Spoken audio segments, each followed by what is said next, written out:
पार्थाय प्रतिबोधितां भगवता नारायणेन स्वयं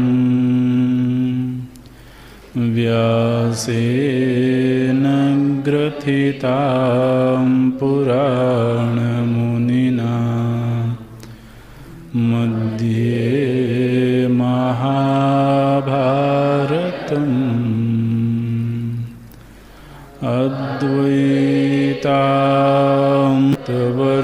अद्वैतामृतवर्षिणीं भगवतीम् अष्टादशाध्यायिनीम्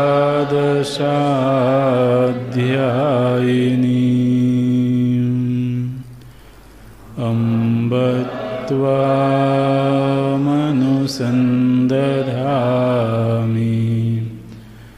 भगवद्गीते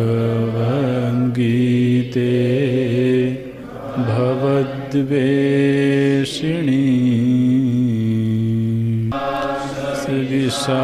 विशालबुद्धे फुल्लारविन्दायतपत्रनेत्र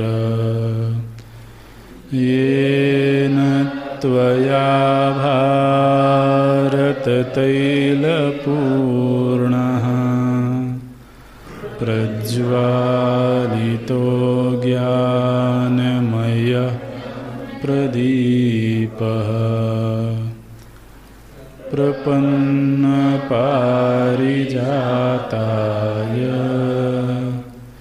स्तोत्रवेत्रैकपाणये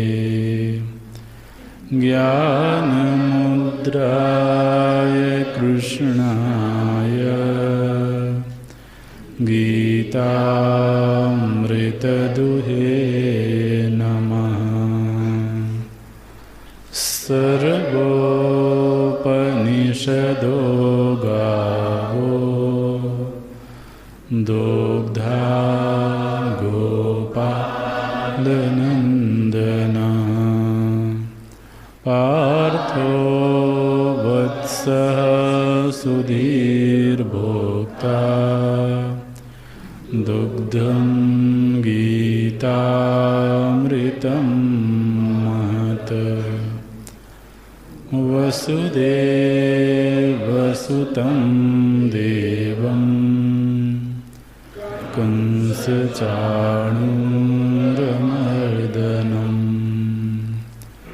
देवकी परमानन्दं कृष्णं वन्दे जगद्गुरुं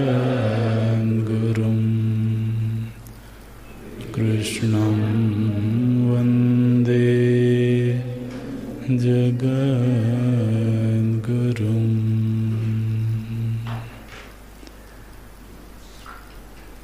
कथं भीष्ममहं संख्ये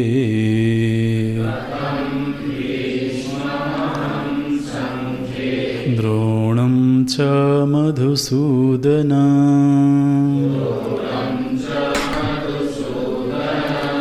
इषुभिः प्रतियोत्स्यामि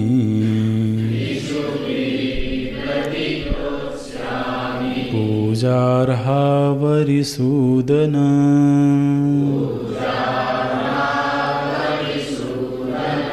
गुरून् हत्वा हि महानुभावान्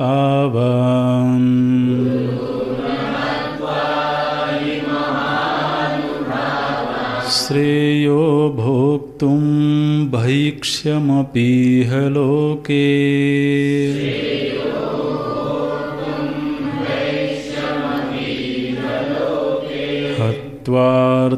हत्वार्थकामांस्तु गुरूनिहैव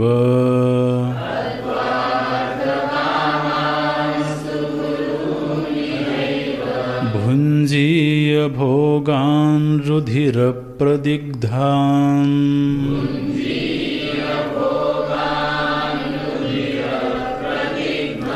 न चैतद्विद्मः कतरन्नो गरीयः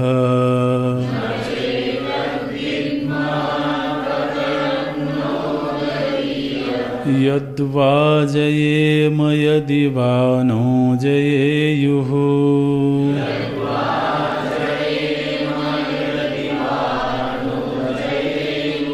यानेव हत्वा न जिजीविषामः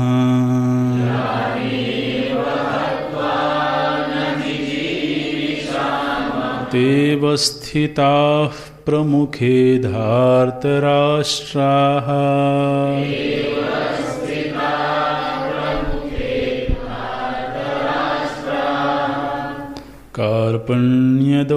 कार्पण्यदोषोपहतः स्वभावः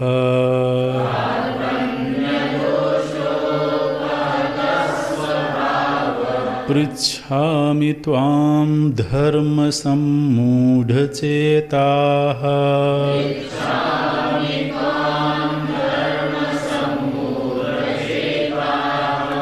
यच्छ्रेयः स्यान्निश्चितं ब्रूहि तन्मे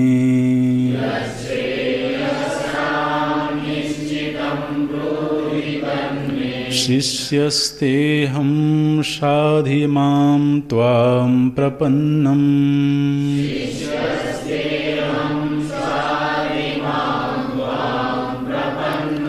न हि प्रपश्यामि ममापनुद्यात्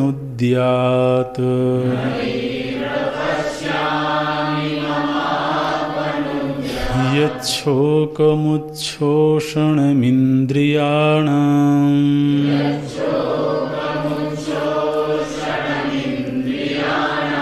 अवाप्य भूमावसपत्नुमृद्धम्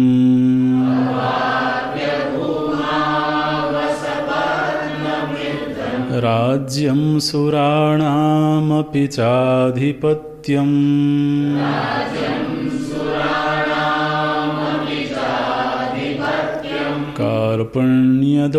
कार्पण्यदोषोपहतः स्वभावः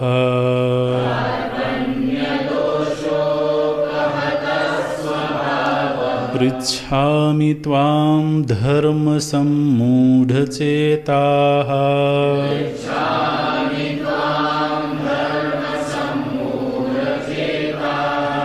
यच्छ्रेयः स्यान्निश्चितं ब्रूहि तन्मे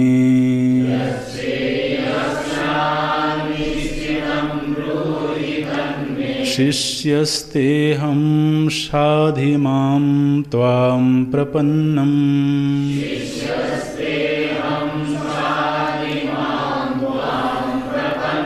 न हि प्रपश्यामि ममापनुद्यात्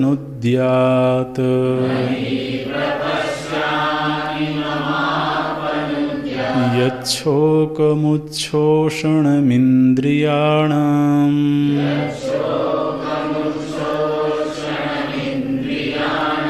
अवाप्य भूमावसपत्नुवृद्धम्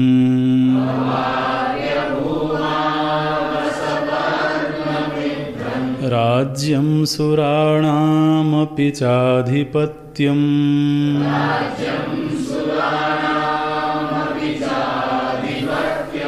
राज्यं सुराणामपि चाधिपत्यम् राज्याधिपत्यम्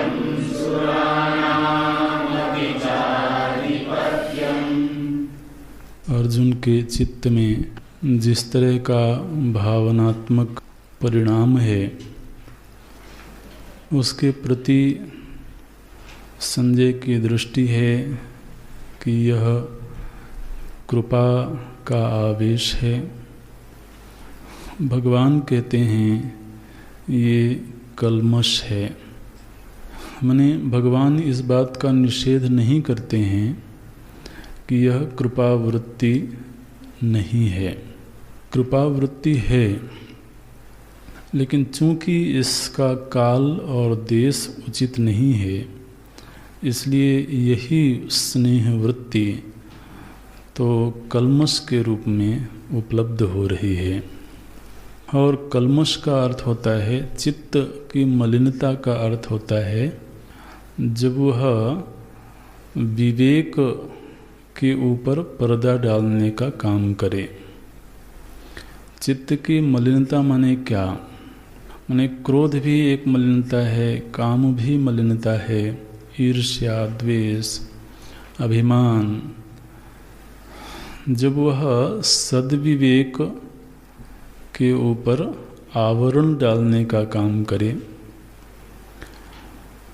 हम इस बात का अनुभव करते हैं कि जिस समय क्रोध वृत्ति प्रबल होती है, उस समय हमारा अपना ही सद्विवेक कहीं पराभूत हो जाता है, कहीं छिप जाता है। विवेक को अनुपलब्ध करवा देने वाली जो भी वृत्ति है, वो सब तो मलिनता के दायरे में गिने जाएंगे। तो जैसे एक विवेक ये उपलब्ध हुआ कि सचराचर रूप स्वामी भगवंत एक विवेक है, शास्त्र से प्राप्त हुआ, सद्गुरु से प्राप्त हुआ, और हमारी बुद्धि ने भी ये निर्णय किया। अब ये विवेक है कि यह जो दृश्यमान प्रपंच है, यह मेरे प्रभु का विग्रह है। अब हमें स्वयं ही अपने भीतर खोज के देखना चाहिए कि कब कब कौन सी वृत्ति मेरे इस विवेक को छिपा देती है।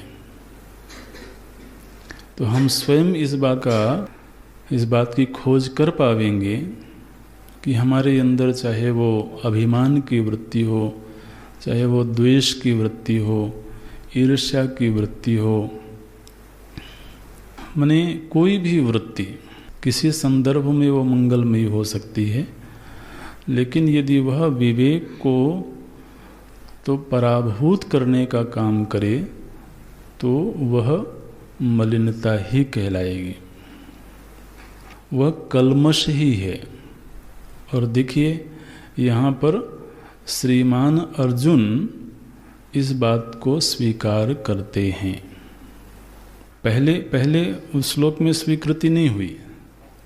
पहले श्लोक में तो अर्जुन ने ये बात कही, कथम भीष्मम द्रोणम च इषुभिः प्रतियोत्स्यामि। तो अपने गुरुजनों के प्रति आदर का भाव होना ये कोई कल्मशता तो नहीं है।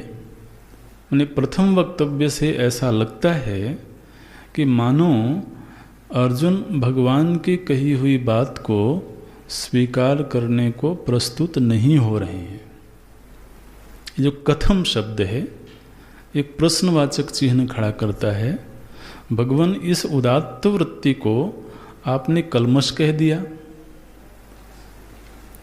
तो एकदम से स्वीकृति तो नहीं हुई, लेकिन फिर जैसे चर्चा आगे बढ़ी तो अर्जुन का खुद का ही विवेक, खुद का ही वक्तव्य सामने आया कि भगवान, अब मुझे ऐसा लगता है कि शायद मैं निर्णय करने में समर्थ नहीं हो पा रहा हूँ। न च एतद् विद्मः। ये जो तीसरे श्लोक में, मैंने इस ग्रंथ में छठे श्लोक में जो बात आई, वहाँ पर कहीं अर्जुन इस बात को स्वीकार करने लगे कि शायद और यहीं से गुरुपसत्ति का द्वार खुलता है। वेदांत में गुरुपसत्ति जो है ना, वो कोई कर्मकांड नहीं है। वो कोई समय के साथ घटने वाली घटना नहीं है। गुरुपसत्ति तो आंतरिक विकास का एक पड़ाव है। ऐसा नहीं है कि भगवान के साथ अर्जुन बचपन से नहीं है, और ऐसा भी नहीं है कि अर्जुन के मन में भगवान के प्रति भक्ति नहीं है। वो तो अर्जुन और प्रभु जी का ऐसा प्रेम है कि एक दूसरे के बिना रह नहीं सकते।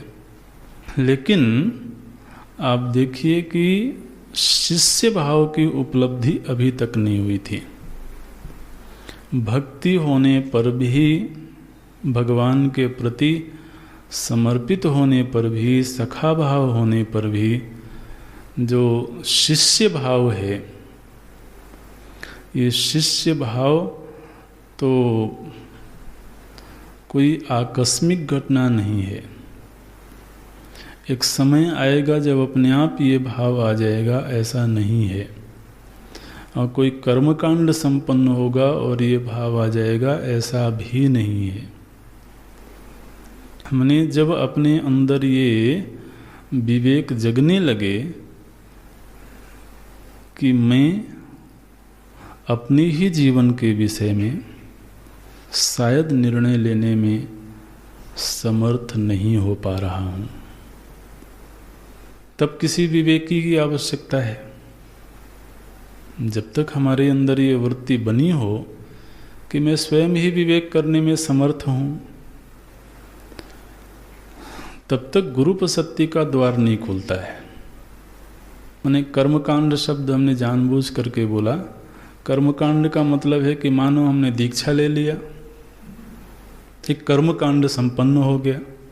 इस समाज में ऐसे लोग हैं, खासतौर से हमारे भारतीय समाज में तो इसका बड़ा प्रचलन है दीक्षा का, और वो बिल्कुल गलत नहीं है, उचित है। लेकिन दीक्षा रूपी कर्मकांड संपन्न हो जाने पर भी शिष्य वृत्ति जग गई हो, ये कहना बिल्कुल सही नहीं है। वो शिष्य भाव की जागृति कैसे होती है वो हम इस प्रसंग में देखेंगे। अर्जुन में किस तरह से शिष्यत्व का जागरण हुआ है, और बिना उस पहचान को धारण किए गुरुपसत्ति संभव नहीं है। भक्त होने पर भी क्या आप ये कहोगे कि अर्जुन भक्त नहीं है? भगवान के अंग संग हैं, और ऐसा नहीं है कि भगवान की भगवत्ता का ज्ञान नहीं है उनको। लेकिन तो जब अर्जुन को ये वृत्ति जगी कि भगवन न च एतद् विद्मः, मैं यह निर्णय नहीं कर पा रहा हूँ कि इस समय जो परिस्थिति मेरे सामने है, इस परिस्थिति में मेरा विजयी होना मेरे लिए श्रेयस्कर है। ये प्रश्न क्यों खड़ा हो रहा है? ये प्रश्न इसलिए खड़ा हो रहा है क्योंकि धर्मशास्त्र ये कहता है कि शिष्य की पराजय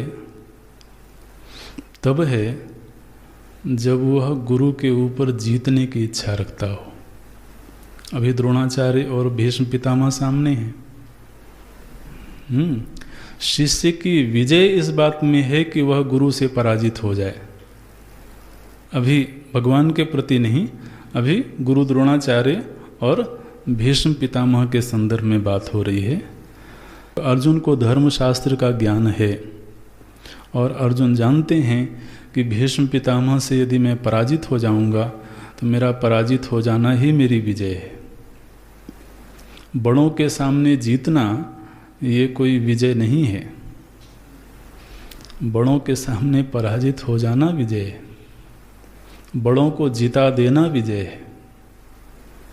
तो इसलिए प्रश्न खड़ा हो रहा है कि वैसे तो सामान्य धर्म यही कहता है कि भीष्म पितामह विजयी हों, मेरे गुरु द्रोणाचार्य विजयी हों,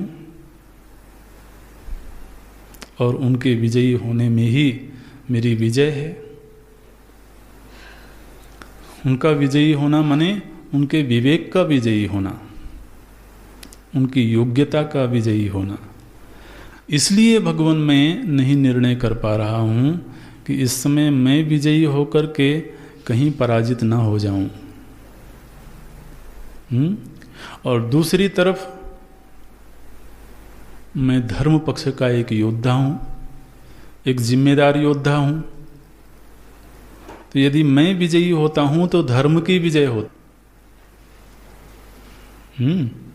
लेकिन मैं विजयी होता हूं तो मेरे गुरुजनों को पराजित होना पड़ेगा, और मेरे गुरुजनों का पराजित हो जाना वो मेरी विजय कैसे हो सकती है।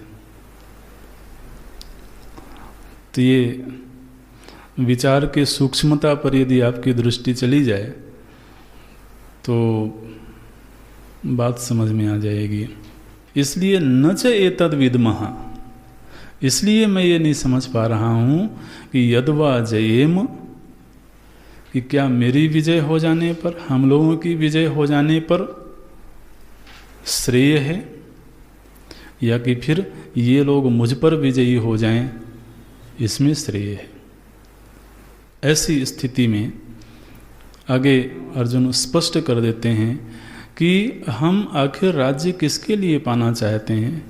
ये तो अर्जुन ने बहुत पहले ही स्पष्ट कर दिया था, येषाम् अर्थे कांक्षितम राज्यम भोगा सुखानि च त इमेव स्थिताः युद्धे। हम कोई अपने व्यक्तिगत लाभ के लिए, व्यक्तिगत सुख के लिए तो युद्ध भूमि में नहीं आए हैं। हमारे बड़े सुरक्षित रहें, उनकी सेवा होवे, इसी के लिए हमको राज्य चाहिए। और आज स्थिति यह है कि वो हमारे सामने खड़े हैं। यान एव हत्वा न जिजीविषामः, जिनको मार करके हम स्वयं भी जीना पसंद नहीं करेंगे, वो यहाँ अवस्थित हैं। अवस्थिताः धार्तराष्ट्राः प्रमुखे। विचार करते करते अर्जुन अब इस मोड़ पर पहुँचे जहाँ पर उनको अपनी नासमझी का बोध पैदा हो गया। शरणागति कहाँ से आरंभ होती है, गुरुपसत्ति कहाँ से आरंभ होती है, जहाँ किसी जीव को अपने अज्ञान का ज्ञान प्राप्त हो जाए। मैं अज्ञानी हूँ, ये समझ जिस दिन प्राप्त हो जाए, उस दिन वास्तव में गुरुपसत्ति सिद्ध होगी।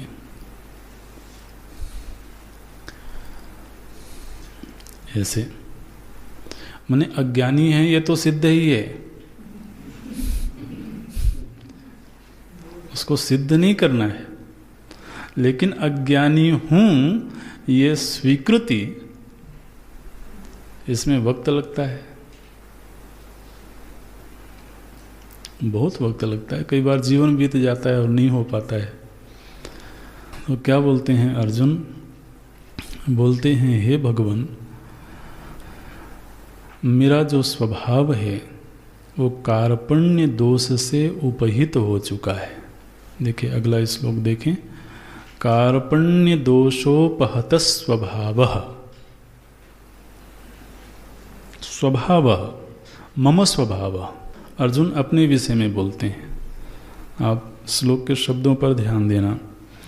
स्वभाव, मेरा जो स्वभाव है, इस समय पर मेरा स्वभाव वास्तव में जैसा है उस रूप में उपलब्ध नहीं हो रहा है। तो क्या हुआ?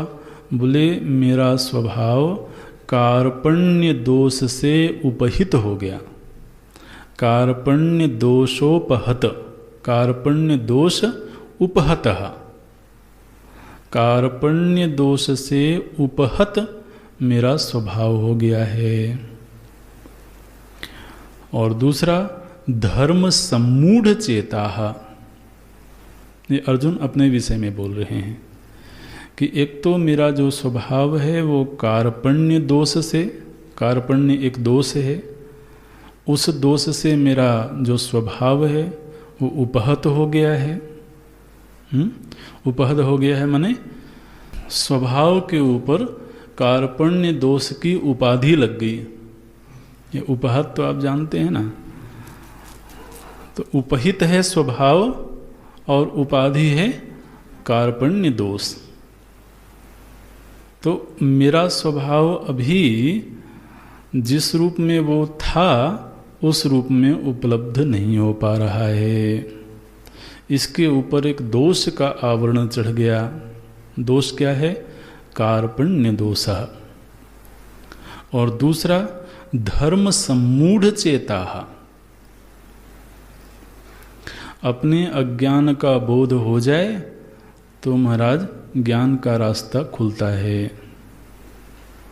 अर्जुन अभी तक इस श्लोक के पूर्व तक अर्जुन के वक्तव्य से ऐसा नहीं लग रहा था कि अर्जुन अपने अज्ञान को स्वीकार कर रहे हैं, अपने अविवेक को स्वीकार कर रहे हैं। क्योंकि प्रथम अध्याय में पूरा जो वक्तव्य है अर्जुन का बिल्कुल शास्त्रीय वक्तव्य है और अर्जुन को आत्मविश्वास है कि मैं जो बोल रहा हूँ गलत नहीं बोल रहा हूँ, शास्त्र सम्मत बात बोल रहा हूँ। इस अध्याय में भी भगवान के द्वारा संक्षिप्त उपदेश करने के बावजूद अर्जुन का वक्तव्य आत्मविश्वास से भरा हुआ है। लेकिन अब स्वयं ही विवेक करते करते एक ऐसे पड़ाव पर पहुँचे जहाँ पर अपना ही विवेक ये कहने लगा कि शायद मैं विवेक करने में समर्थ नहीं हो पा रहा हूँ। स्वीकार करते हैं, इसको दैन्य भाव बोलते हैं। और दैन्य भाव शरणागति में बहुत अनिवार्य है। बोलते हैं धर्म सम्मूढ़ चेता। मेरा जो चित्त है वही धर्म के विषय में सम्मूढ़ हो गया है। तो अपने विषय में दो बात बोलते हैं। एक तो स्वभाव कार्पण्य दोष से उपहत है और दूसरा मेरा जो चित्त है वो धर्म के विषय में सम्मूढ़ हो गया है। इसलिए त्वाम पृच्छामि, ये त्वाम पृच्छामि उस वाक्य में ही, उस पंक्ति में ही है। चूंकि मेरी ये दशा हो चुकी है, पूछने के पीछे हेतु दे रहे हैं। तो दो हेतु हैं। मैं आपसे पूछ रहा हूँ। क्यों पूछ रहे हो अर्जुन? क्योंकि एक तो मेरा स्वभाव उपहत हो चुका है और दूसरा धर्म के विषय में निर्णय लेने में मेरा चित्त समर्थ नहीं हो पा रहा है।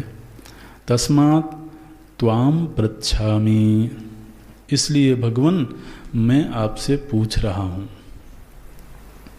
तो ये जो विकास के सोपान हैं, ये विकास के सोपान अगर आप विचार करें तो कैसे हैं कि पहले एक व्यक्ति को अपने अज्ञान का बोध हुआ।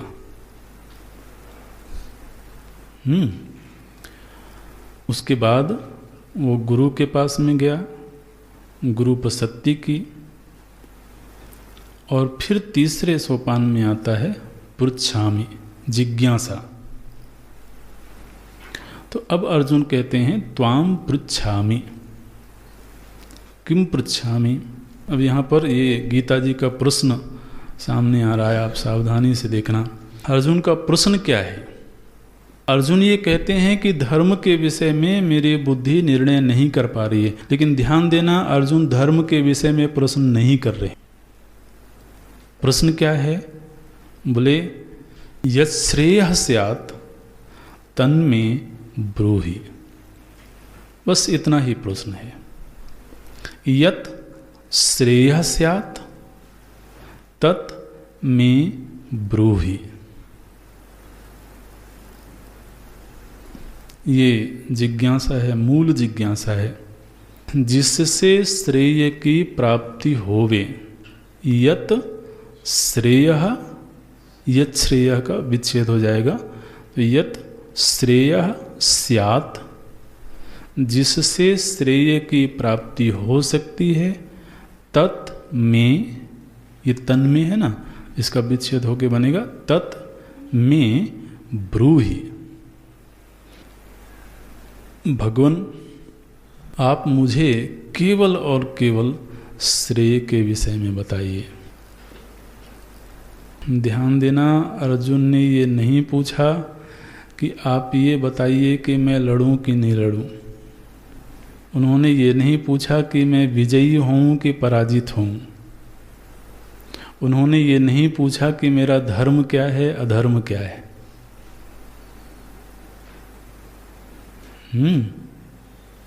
उन्होंने ये पूछा कि श्रेय की प्राप्ति कैसे होगी। तो प्रेय की कोई आकांक्षा नहीं है। आप नचिकेता के साथ, नचिकेता के व्यक्तित्व के साथ अर्जुन को मिलाते रहना, और बल्कि हम ये कहेंगे कठोपनिषद का पुनः पुनः अध्ययन करते रहना। गीता जी का बहुत हिस्सा उपनिषद से आया हुआ है, कठोपनिषद से। बिल्कुल जो योग्यता नचिकेता में दिखाई देती है वही योग्यता श्री अर्जुन में दिखाई देती है। और अर्जुन ये बात एक से अधिक बार कह चुके हैं। न च श्रेयोनुपश्यामि हत्वा स्वजनम आहवे। प्रथम अध्याय में भी अर्जुन ने ये बात कही है कि अपने परिजनों का वध करके मैं श्रेय नहीं देख रहा हूँ। इसका मतलब है कि अर्जुन की कामना केवल और केवल श्रेय को पाने की है। और यहाँ पर स्पष्ट रूप से उन्होंने ये प्रश्न रख दिया कि भगवान, यत् श्रेयः स्यात् तत्मे ब्रूहि, और निश्चितम ब्रूहि, बीच में शब्द भी जोड़ देते हैं, निश्चितम ब्रूहि, निश्चित रूप से आप मुझे श्रेय के विषय में बताइए। क्यों बताएं? ऐसी कौन सी मजबूरी हमारी कि हम बताएं? हाँ, तुम शर्त लगाते हो निश्चितम ब्रूहि। बोलते हैं क्योंकि मैं आपका शिष्य हूँ। बोले अभी तक मैं आपका सखा था। इदानीम शिष्योस्मि तस्मात् पृच्छामि। इदानीम शिष्योस्मि तस्मात् निश्चितम ब्रूहि। अब तो अधिकार हो गया ना, अब आप कैसे नहीं बताओगे? ऐसे, भगवान मैं आपका शिष्य हूँ, इसलिए आप मुझे बताइए। ये एक बड़ी क्रांति है। आप जानते हैं अर्जुन तो श्री भगवान के संबंधी हैं, उनके सखा भी हैं, उनके भाई भी हैं। अर्जुन और भगवान के कई तरह के संबंध हैं। वो भाई हैं क्योंकि माता कुंती तो भगवान श्री कृष्ण की बुआ हैं। तो बुआ के पुत्र हैं, इसलिए भाई हैं। और भगवान श्री कृष्ण की बहन तो अर्जुन की पत्नी है, इसलिए जीजाजी भी हैं। और भक्त हैं और सखा हैं। कई तरह के संबंध हैं। कई तरह के संबंध होने के बावजूद अर्जुन को ये अधिकार प्राप्त नहीं था कि अर्जुन भगवान से तत्व संबंधी जिज्ञासा व्यक्त करें। ये अधिकार तब प्राप्त हुआ जब अर्जुन शिष्य भाव में आए। इसलिए पहले संबंध की बात करते हैं। चूंकि इस समय मैं शिष्य भाव से आपके प्रति शरणागत हूँ और इसलिए अब मेरा ये अधिकार बनता है कि मैं आपसे प्रश्न करूं। हम बोले महाराज शिष्य तो बहुत सारे लोग बन जाते हैं।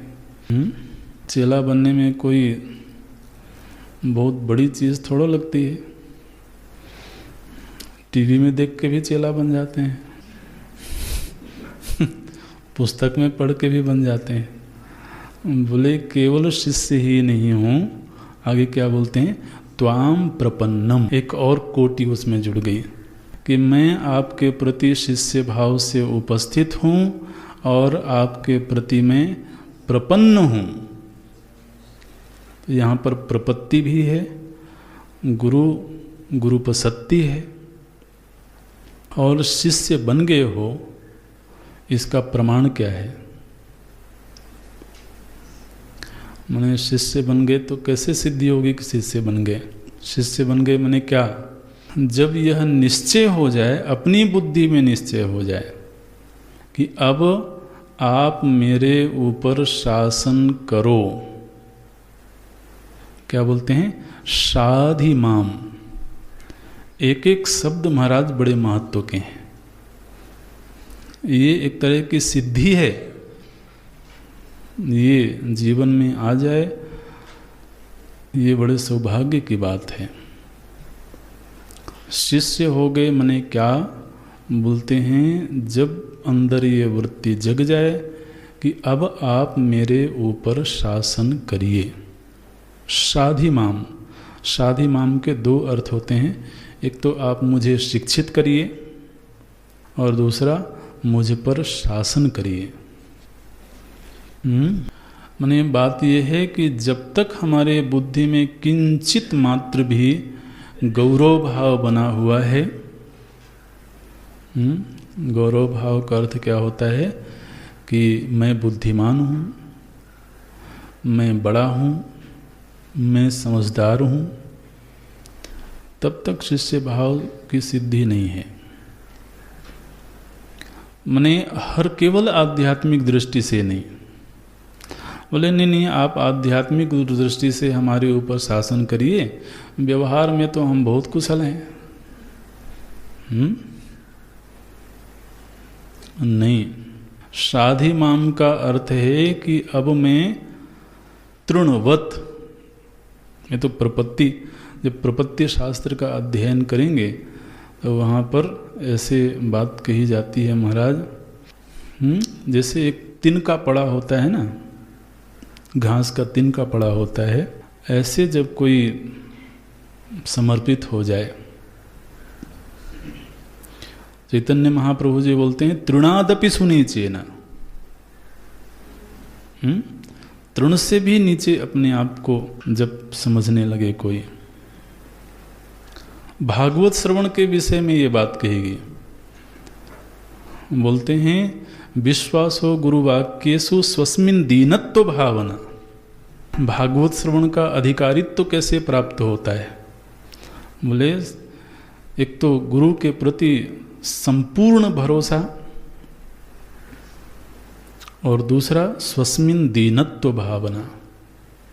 जब तक ये दैन्य भाव ना आवे तब तक शिष्यत्व की सिद्धि नहीं होती है। तो बोलते हैं कि भगवान आप मेरे ऊपर शासन करो, मुझे अपने शासन में रखो, मैं आपके प्रति प्रपन्न हूँ और मैं आपका शिष्य हूँ। और अर्जुन तुम प्रपन्न क्यों हुए हो? कोई तुमको ऐश्वर्य चाहिए, कोई अणिमादी सिद्धियाँ चाहिए? बोले नहीं, केवल मैं श्रेय का आकांक्षी हूँ। अब देखिए, ये जो स्थिति है अर्जुन की, ये प्रथम अध्याय में नहीं थी। और चूंकि प्रथम अध्याय में नहीं थी, इसलिए भगवान ने जब उपदेश आरंभ किया तो केवल 2 वाक्यों में, 2 श्लोकों में धर्म का उपदेश किया, अध्यात्म का नहीं, तत्व का नहीं।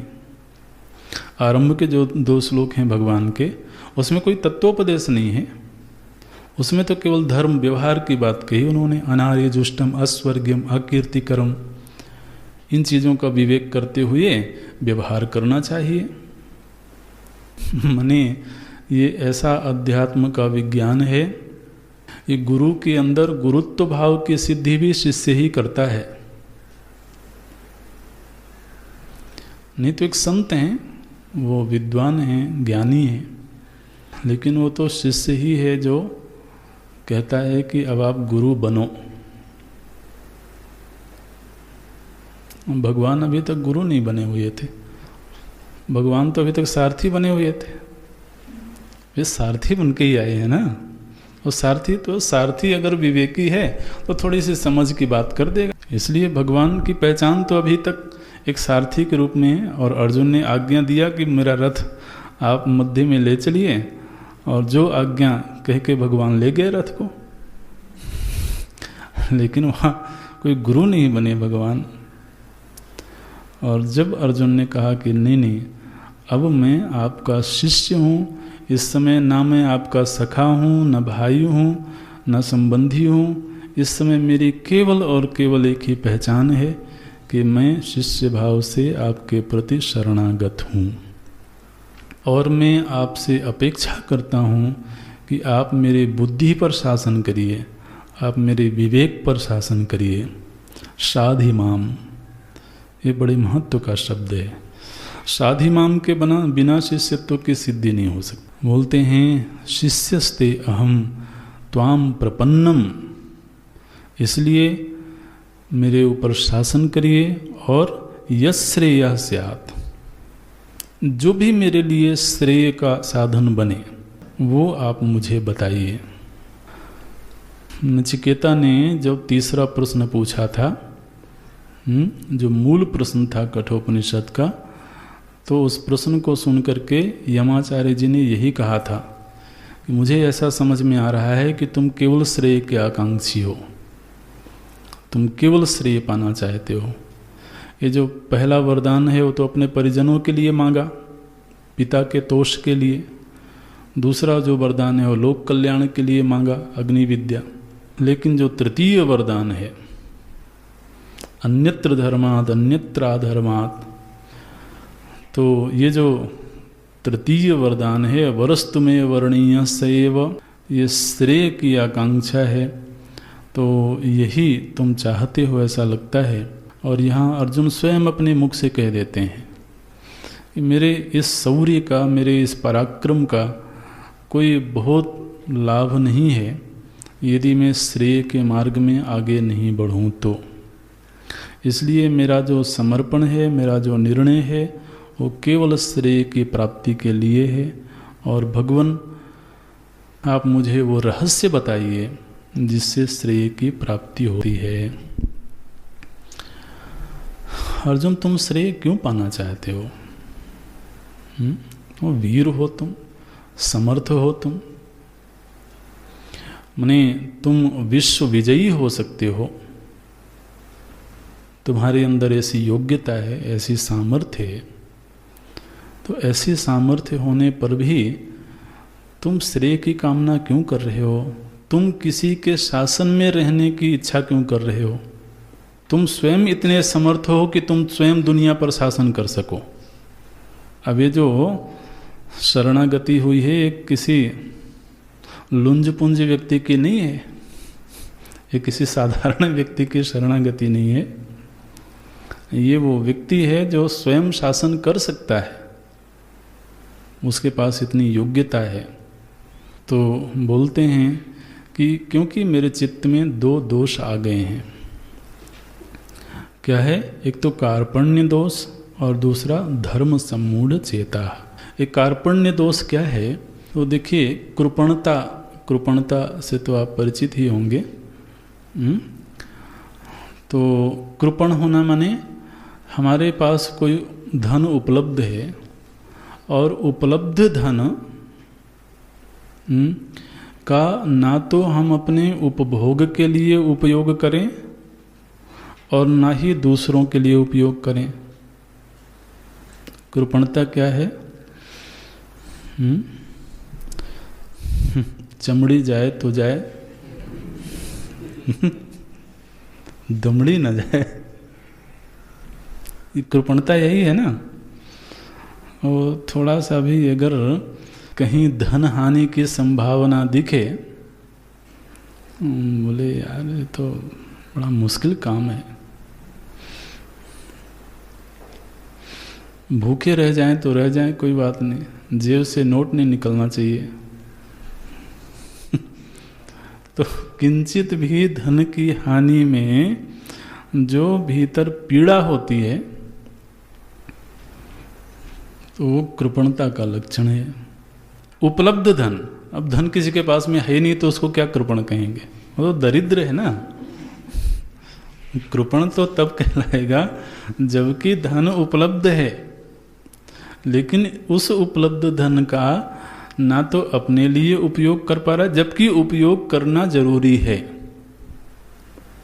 अब जब उपयोग करना जरूरी, जबरदस्ती थोड़ी फेंकेगा धन को कहीं, जबकि धन पास में है और उसका इस समय पर उपयोग भी होना चाहिए, अपने लिए या किसी और के लिए। ऐसा होने पर भी जब हम धन को जबरदस्ती पकड़ के रखने की इच्छा रखते हैं तब कहलाएंगे कृपण। ठीक है, इसको बोलते हैं कार्पण्य दोष। अच्छा, अब अर्जुन क्या कह रहे हैं कि इस समय मेरा जो स्वभाव है वो कार्पण्य दोष से उपहत हो गया है। तो अर्जुन का स्वभाव क्या है, पहले तो यही मालूम होना चाहिए भाई। अर्जुन का स्वभाव क्या कह रहे हैं, कार्पण्य दोष से उपहत है, तो स्वभाव क्या है पहले तो यही पता हो। स्वभाव है दान का, स्वभाव है उचित समय में उचित कार्य करने का, हमेशा सत्कर्म के प्रति संलग्न रहने का, धर्मसम्मत आचरण करने का, ये अर्जुन का स्वभाव है। लेकिन इस समय कह रहे हैं कि मेरी बुद्धि में कार्पण्य दोष आ गया। कार्पण्य दोष आ गया माने क्या, मेरे पास विवेक तो उपलब्ध है। अब यहाँ पर कृपणता धन से संबंधित नहीं, कि स्वभाव में कृपणता का दोष आया ना, तो वहाँ पर क्या, इस दोष का क्या स्वरूप होगा कि मेरे पास विवेक है, मेरे पास शास्त्र का ज्ञान है, लेकिन जब हमारा विवेक, जीवन में कभी ऐसा समय आ सकता है जब हमारा विवेक स्वयं हमारे काम न आ रहा हो। कभी लगता है कि देखो उस समय पर ये विवेक मेरे भीतर क्यों नहीं जागा। विवेक था तो सही, ज्ञान था तो सही, लेकिन पता नहीं कैसी परिस्थिति बन गई, कैसी मनोस्थिति बन गई कि उपलब्ध ज्ञान भी मेरे लिए अनुपलब्ध हो गया। और जब वो समय गुजर गया तब याद आता है तो लगता है कि मैं कोई नासमझ नहीं था, मेरे पास विवेक था, लेकिन वह विवेक स्वयं मेरे काम नहीं आया। और जब मेरे ही काम नहीं आया तो दूसरों के काम भी क्या आएगा। तो अर्जुन क्या बोल रहे हैं कि इस समय पर मेरे पास में शास्त्र ज्ञान भी है, मेरे पास में सत असत का विवेक भी है, अच्छे बुरे का विवेक भी है, लेकिन ये विवेक इस समय मेरे लिए काम नहीं आ रहा है। और चूंकि विवेक मेरे काम नहीं आ रहा है, इसलिए धर्म सम्मूढ़, धर्म के विषय में मैं मूढ़ हो चुका हूँ। मैंने धर्म का निर्णय करने में अपने आप को असमर्थ पा रहा हूँ। ये स्थिति है। ये स्थिति है वो तो अपनी जगह है ही, लेकिन इस स्थिति को स्वीकार कर लेना ये सभी के साथ नहीं होता। अर्जुन की ये स्थिति बनी और अर्जुन इस स्थिति को स्वीकार भी कर रहे हैं कि भगवान इस समय पर मैं अपने विवेक का भी स्वयं अपने लिए उपयोग नहीं कर पा रहा हूँ। और कृपणता का इससे भी एक गंभीर अर्थ है जो श्रुतियों में आया है। श्रुतियों में तो याज्ञवल्क्य के ऋषि से माता गार्गी बोलती हैं, यो वै कृपणः, नहीं माता गार्गी ने प्रश्न किया और फिर याज्ञवल्क्य के ऋषि उपदेश करते हैं। उस समय पर वो बोलते हैं, यो वै कृपणः गार्गी, हे गार्गी वह जीव, वह व्यक्ति कृपण है। कौन? यह एतद अक्षरम अविदित्वा अस्मात् लोकात् प्रैति। ये उपनिषद का मंत्र है। बोलते हैं यो वै कृपणः गार्गी, हे गार्गी वह जीव, वह मनुष्य कृपण है और इस कृपणता के दायरे में हम आप सब लोग आ जाएंगे। बोलते हैं यो वै कृपणः गार्गी एतदक्षरम अविदित्वा अस्मात् लोकात् प्रैति। वह व्यक्ति कृपण है जो इस अक्षर तत्व को जाने बिना, अक्षर तत्व माने परमार्थ तत्व को जाने बिना अस्मात् लोकात् प्रैति, इस मनुष्य शरीर को छोड़ के चला जाता है, वो व्यक्ति कृपण है। ऐसे ही याज्ञवल्क्य ऋषि बताते हैं। उस प्रसंग को भी यहाँ से जोड़ सकते हैं, क्योंकि अर्जुन उस परमार्थ तत्व के ही आकांक्षी हैं। तो बोले कि अच्छा आप बताइए, ये जो आत्मज्ञान है, इस ज्ञान का अधिकरण तो बुद्धि है। ज्ञान जब भी प्रकट होगा तो बुद्धि में ही प्रकट होगा ना, ये कहीं और प्रकट होगा। और वो बुद्धि हमारे पास में है। जिस बुद्धि में अक्षर संबंधी ज्ञान प्रकट होना है, वो बुद्धि हमारे पास में उपलब्ध है कि नहीं उपलब्ध है? आप स्वीकार ही नहीं कर रहे हो।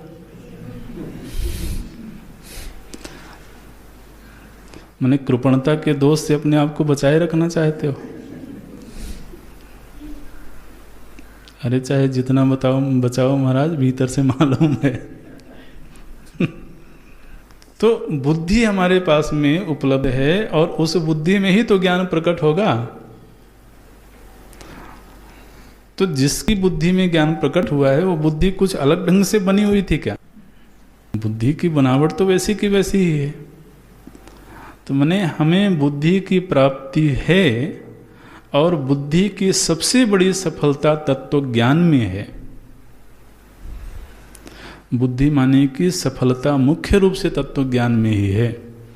दुनिया को जानने में क्या है?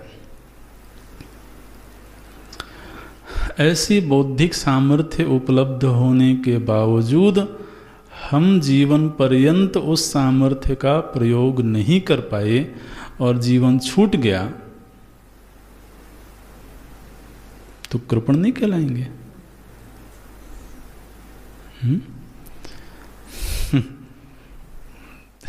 अर्जुन बोलते हैं कार्पण्य दोषोपहत स्वभावः, मेरा स्वभाव कार्पण्य दोष से उपहत हो गया है, इसलिए भगवान मैं आपकी शरण में हूँ, आपके प्रति शिष्य भाव से समर्पित हूँ। आप मेरे ऊपर शासन करिए और आप मुझे शिक्षित करिए।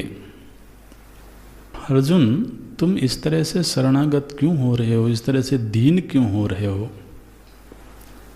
तो अगले श्लोक में अर्जुन के वैराग्य का वर्णन वेदव्यास जी ने किया। इस श्लोक में तो हमने देखा अर्जुन की प्रपत्ति, शरणागति, अपने अज्ञान के प्रति जागृति, ठीक है, और अर्जुन का प्रश्न, अर्जुन की जिज्ञासा। जो अगला श्लोक है उसमें अर्जुन में वैराग्य का क्या स्वरूप है उसका वर्णन करते हैं, और अर्जुन स्वयं अपने श्रीमुख से करते हैं। बोलते हैं भगवन इदानीम, इस समय, अहम न प्रपश्यामि, भगवान इस समय मैं नहीं देख पा रहा हूँ। क्या नहीं देख पा रहे हो अर्जुन? यत शोकम अपनुद्यात, यत शोकम अपनुद्यात तत् अहम न प्रपश्यामि। वाक्य इतना सा ही है, यत शोकम। अच्छा हम शब्दों का पहले विच्छेद कर देते हैं, आप देखना। न ही प्रपश्यामि मम अपनुद्यात, शब्दों को अलग अलग कर लेना।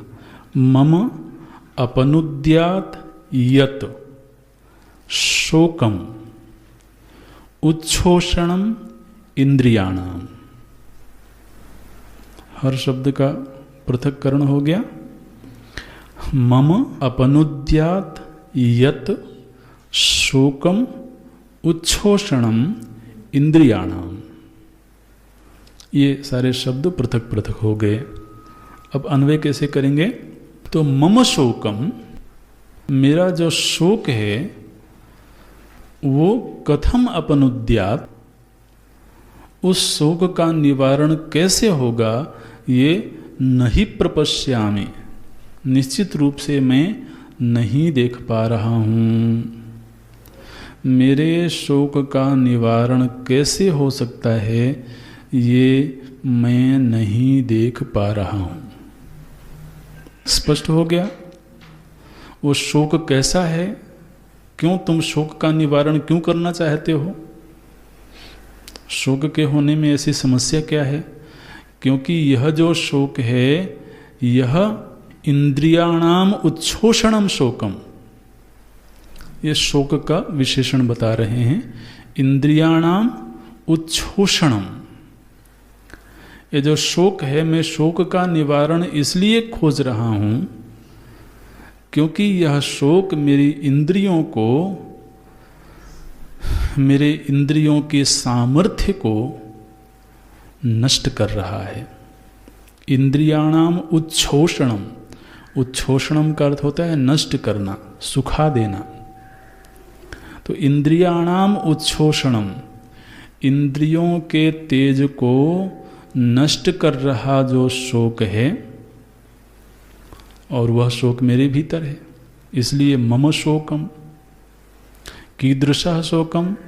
बोले इंद्रियाणाम उच्छोषणम शोकम, इंद्रियों को, इंद्रियों के तेज को नष्ट कर डालने वाला मेरे भीतर जो शोक प्रकट हुआ है, भगवन उस शोक के कथम अपनुद्यात, अपनुद्यात मने उस शोक का निवारण कैसे होगा ये मैं नहीं देख पा रहा हूँ।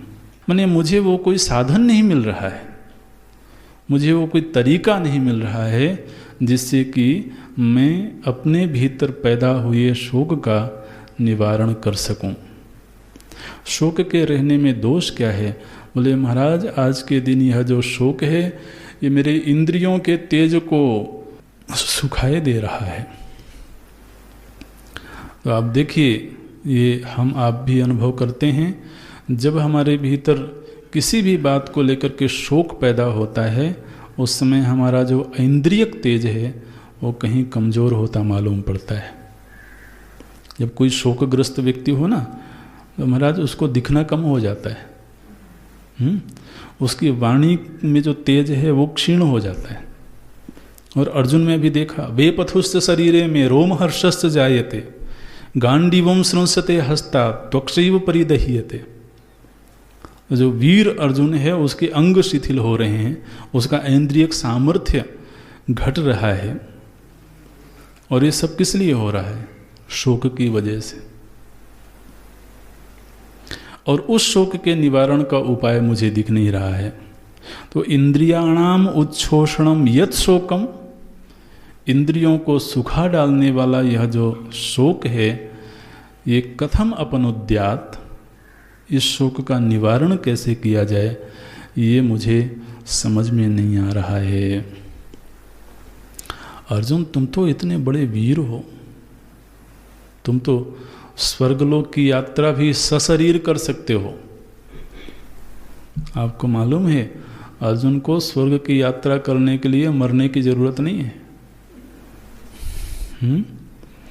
वो तो कुछ ऐसे हमारे शास्त्र में महापुरुष हुए हैं जो इसी शरीर से सीधे स्वर्ग की यात्रा करने में समर्थ थे। महाराज दशरथ हैं ऐसे, श्रीमान अर्जुन हैं ऐसे। उनको विशेष प्रकार की युद्ध कला सीखनी थी तो सीधे इंद्रलोक पहुंच गए और वहाँ रह करके उन्होंने कला सीखी, और वहीं पर फिर उर्वशी ने शाप दिया था। तो मानो कि अर्जुन से पूछा जाए कि अर्जुन तुम तो इतने समर्थ हो, तुम धरती पर विजय प्राप्त कर सकते हो। अब अर्जुन का वैराग्य देखिए, बोलते हैं कि मेरे भीतर का जो शोक है उस शोक की निवृत्ति धरती पर विजय प्राप्त कर लेने से भी नहीं होगी और स्वर्ग का आधिपत्य मिल जाने पर भी नहीं होगी। क्या बोलते हैं? अवाप्य भूमौ, भूमौ अवाप्य, भूमि को प्राप्त करके। कैसी भूमि? बोले असपत्नम रिद्धम भूमौ। ये भूमि के दो विशेषण देते हैं, असपत्नम भूमौ, रिद्धम भूमौ, अवाप्य। अवाप्य माने प्राप्त कर लेना।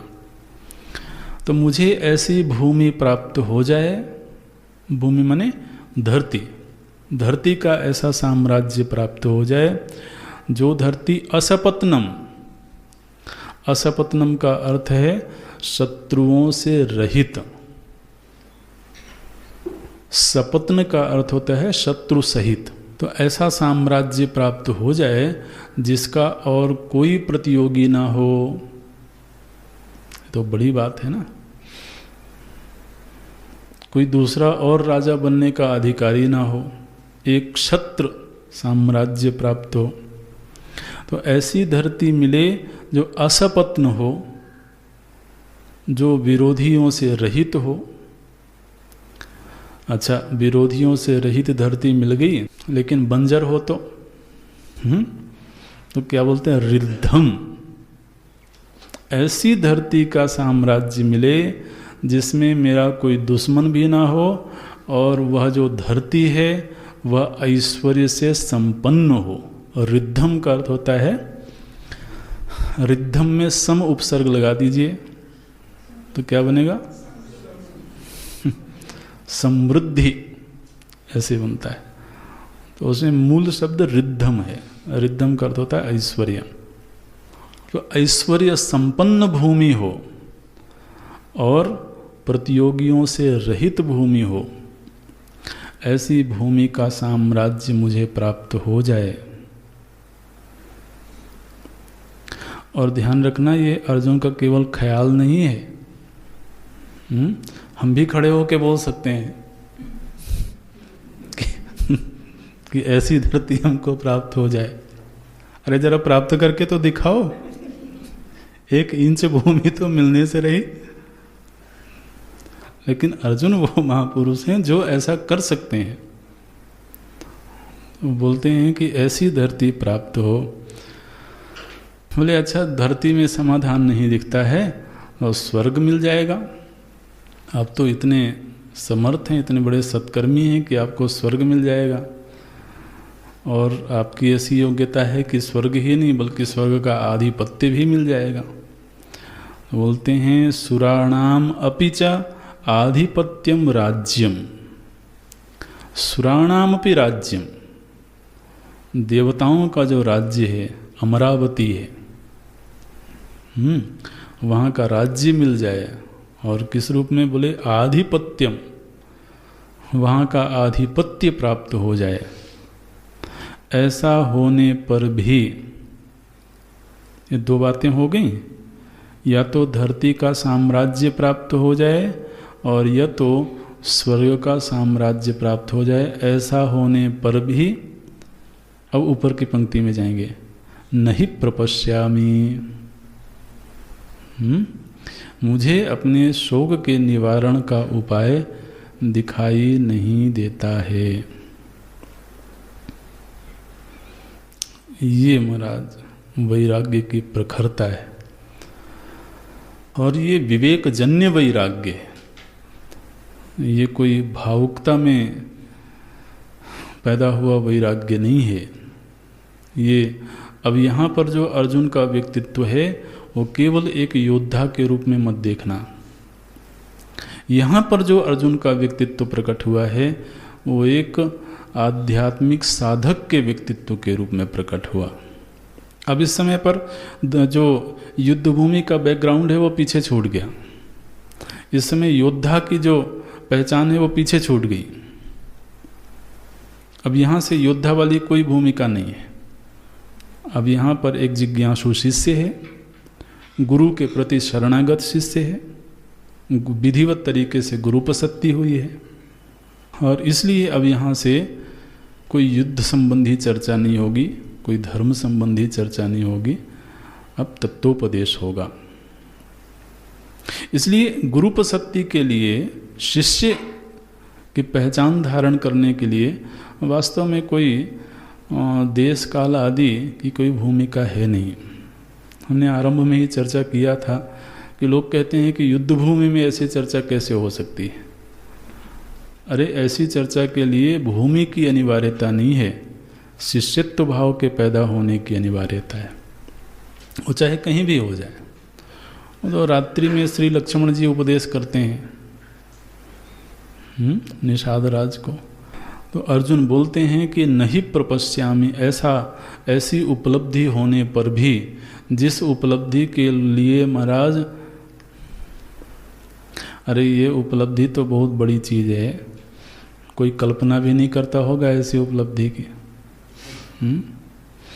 एक छोटी सी कुटिया बन जाए बस, उतने में ये शोक निवारण है। महात्मा जी और क्या, एक छोटी सी कुटिया बन जाए। और वो छोटी सी कितनी छोटी होगी अब आप अपना अपना देखना। फिर उस छोटी सी कुटिया के सामने थोड़ी सी फूल वूल लगाने के लिए क्यारी भी हो, फिर पुष्पों की ज़रूरत पड़ेगी, महात्मा जी पूजा करें तो क्यारी बस ज़्यादा नहीं चाहिए, बस एक क्यारी हो। भाई नदी दूर है तो जल कहाँ से आएगा, तो चलो एक बोरिंग भी हो जाए। ऐसे बस इतने में शोक निवारण, हम बैठ के अपना साधन भजन करेंगे। फिर महाराज भिक्षा लेने बहुत दूर जाना पड़ता है। वैसे तो हम दूध से ही काम चला सकते हैं, तो बस एक गाय हो जाए तो इसी बहाने गौ सेवा भी करेंगे और यज्ञशाला आदि के लिए घी की ज़रूरत होगी, तो ऐसे ही है। फिर थोड़े दिनों में भगत लोग आने लगे, दर्शक आने लगे, मतलब उनके बैठने की व्यवस्था तो करनी पड़ेगी ना। अरे कौन सोचता है इतना कि धरती का साम्राज्य मिले। यहाँ तो आपको क्या बताएं, बड़ी निराशा होती है। भिक्षा में गए हों और 500 रुपए का लिफाफा मिल जाए, तो हम किसी की ओर देख नहीं रहे हैं, अपना अपना समझ लेना। अरे ये हंसने की बात नहीं है, ये शर्म की बात है। हम नचिकेता का वैराग्य पढ़ते हैं, हम उपनिषद विद्या का अध्ययन करते हैं और छोटी छोटी चीज़ों में दिल खुश हो गया। क्या है, घृणास्पद बात है, निंदनीय बात है। कहीं किंचित तो वैराग्य की प्रखरता दिखे, अन्यथा ये विद्या फलीभूत कहाँ होगी। ये जो चरित्र हैं ये अनुकरणीय चरित्र हैं।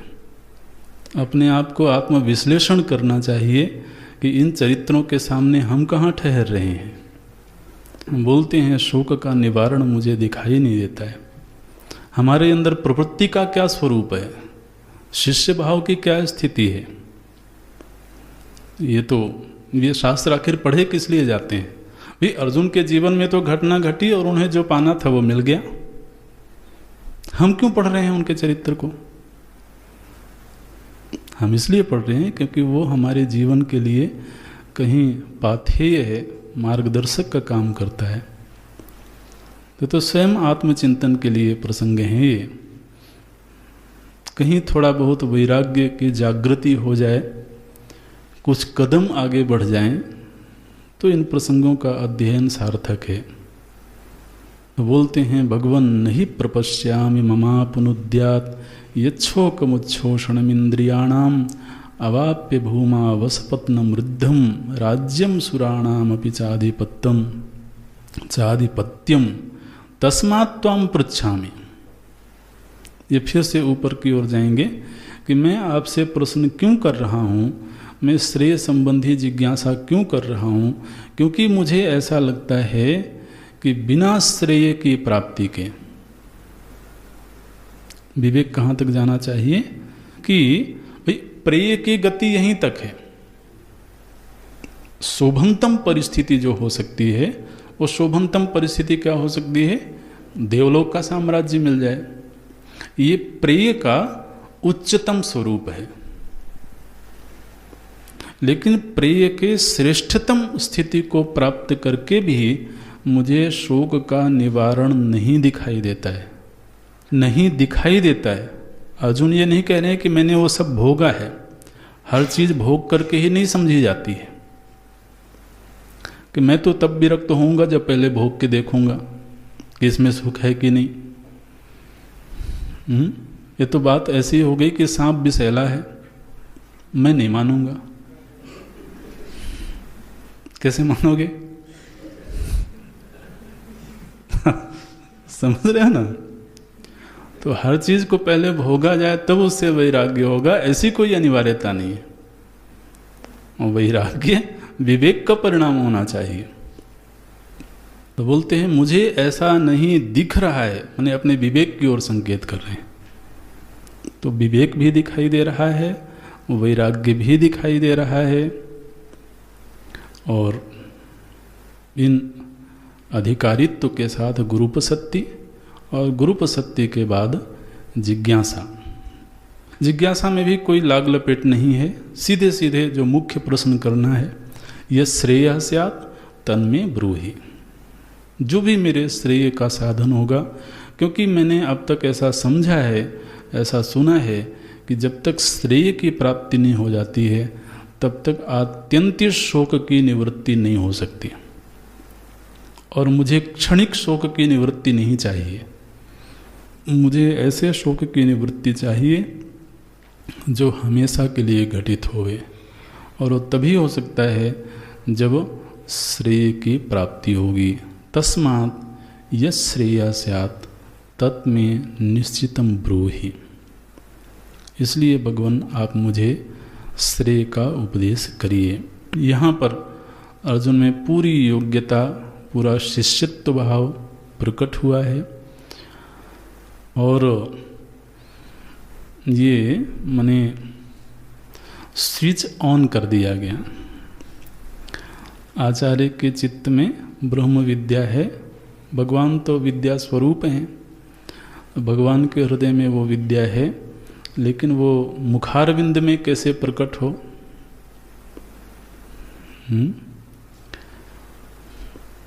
पार्थो वत्सः। तो पार्थ जब वत्स बन गए, वत्स का मतलब क्या है? अब बहुत भूख लगी है, ठीक है। तो अर्जुन कहते हैं कि महाराज अब बहुत भूख लगी है, अब रहा नहीं जा रहा है। इसलिए फिर भगवान के मुख से गीता रूपी दुग्ध का निर्झरण होने लगा। बोलते हैं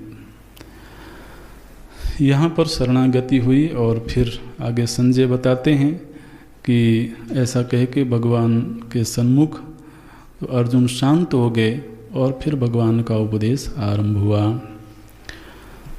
ओम पूर्णमदः पूर्णमिदं पूर्णात् पूर्णमुदच्यते पूर्णस्य पूर्णमादाय पूर्णमेवावशिष्यते।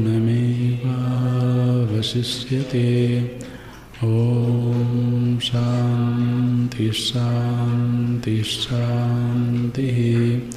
हरि ओम। श्री गुरुभ्यो नमः। हरि